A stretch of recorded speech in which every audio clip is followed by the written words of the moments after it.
very curious law in your book that I uncovered was law number 2. I'm talking about the 48 laws of power here, where it says never trust friends too much. Learn how to use enemies. Yeah. Do you trust your friends? Okay, well, everything in the book is context. So when you take things out of context, it's a little harder to understand. And what I'm trying to say in that, I'm talking about in the work world, when you're out in the social realm. And one of the worst things that people do is you have a job, and I've been guilty of it myself even after I wrote the damn book. You're out in the work world and you need to hire somebody. You need to find a colleague. You need to find a partner or an employee. Your mind naturally gravitates towards a friend, right? Because they know you, you trust them, you have a relationship, and you feel comfortable with them. And it's a terrible mistake. So many of the worst things that have happened in history are because of that very problem. Because friends, there's all these emotions involved between people, right?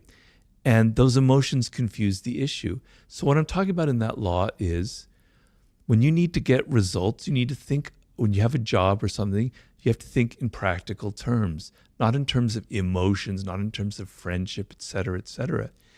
So you want to keep your work world separate. It's not everything about life is having to be friends and having nice things and everybody like you. Sometimes what matters is getting results done. And sometimes the best person to work with isn't your friend because they don't have all this other stuff that we're talking about. In fact, a very powerful move is if there's an enemy out there, somebody who you never got along with, if you approach them and say, let's bury the hatchet, I have a job and I'd really like you to work with me. I know you're really smart.